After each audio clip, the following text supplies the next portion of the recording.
I think I do 1-1. Just sort of slide it up.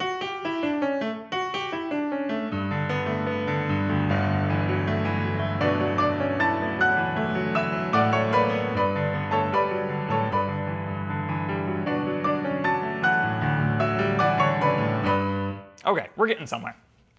Yeah, so again, still 3 layers, just adding thickness. Octaves in the right hand, lower content in the left hand. The wider area of a keyboard that you can cover in like sort of quick succession, it lets more sound, more frequencies build up. Did I restart my recording? I think so. Yeah, anyway, it allows more frequencies to build up, and that is the secret to thick textures. Semi-obviously. You know, on guitar, it's like they want a thicker texture, they can take a note and add more frequency content via distortion or a lot of other options. But on an acoustic instrument where we're trying to do things live, like yes, after the fact, I could go and I could add R bass or a sub bass plugin and add more frequency content that way. But in a live setting, this is these are the adjustments that I would make. Okay, verse 2, clap, going on. In the original, this is very rhythmic, right? Digga digga do, da don don, digga digga da, don don, digga digga da. And obviously,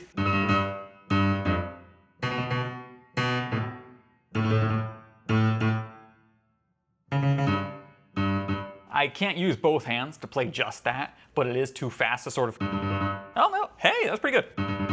I don't think something like that is worth it 98% of the time, right? Because like, okay, congratulations, you're playing one note fast. But it sounds kind of silly by itself, right? So what I did was to make it a little easier, add more melodic interest, and again, always thinking about fleshing out frequency spectrum. I'm just walking up scales.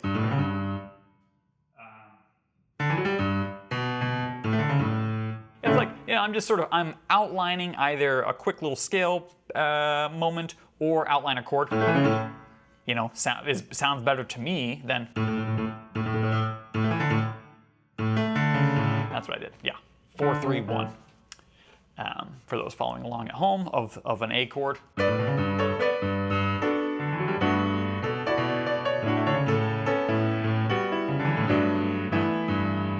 Right? So I think that is A, easier, and B, sounds better. You know, that's definitely one of those things where it's like, let's make an adaptation since we're going to play this on piano. Well, it's a true arrangement rather than like a one-to-one translation or transcription, you know? Okay, other than that, for this verse 2, I added in some different harmonic content as well. You hear all these sort of like background chords.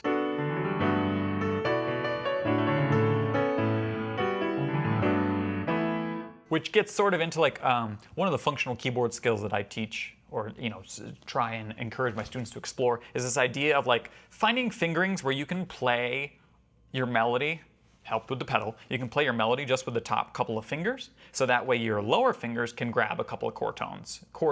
So the melody, you see I just use all 5 fingers if I was playing just the melody. But since I have other stuff I want to fit in,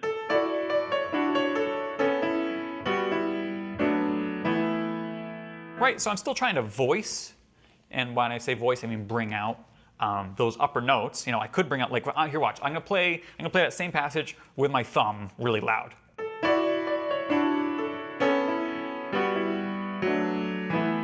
Right, but that's not what the melody is. So always voicing, getting used to that voicing towards the 3rd, 4th, and 5th finger.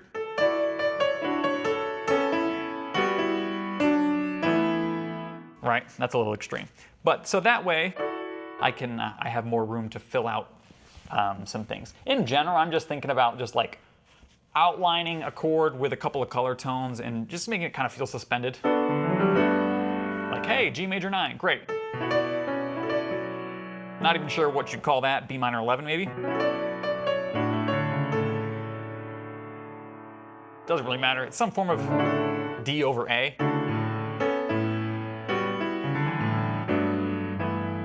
You know, I'm just picking, it's kind of clustery is really what it is.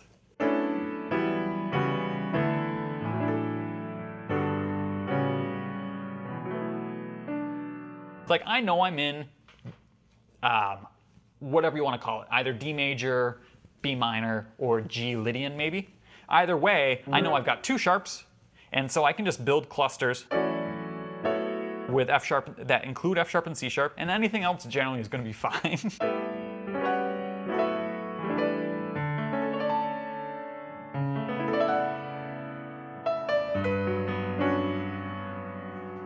So I just knew I wanted it to move down. Is that giving away too much? That just like, sometimes it's about adding something that just rings. You know, it's the same thing with a delayed guitar layer, just something in the background.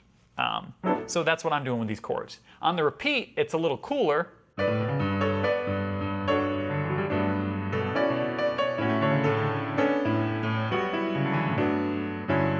This was a little more deliberate because I wanted to add in those clusters. Since on the repeat, I want to add even more clustering. So my left hand starts to have to get involved. Right here.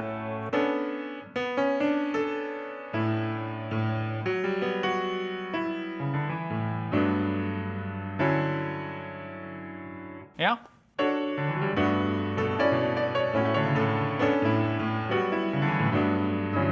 But like I was talking about earlier with just like letting go of notes as soon as you hit them, so that way you're not holding a spread out tense position. Same principle applies here, right? Like anytime that I'm reaching up to grab a chord tone with my left thumb,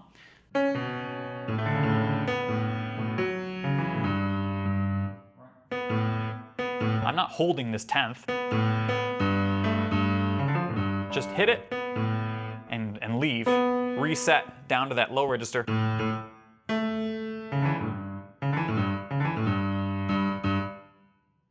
Yeah, so same principle. Let the pedal do the work. I will say I was a little more deliberate about some of these chords. This is my equivalent of a 2-5. But over here, dee-dong. Even though we're ending on G, D to me feels a little bit like home, probably because of the 2 sharps. It's like the almost 4, 6, 5, suspended to G major 7, which is the 4, 2, 1. That's what in my head it's like we never actually get that one chord that I want. So I put it in some of the inner voices. That's why I put a D in the left hand. So it's there for me. I hope you like it too.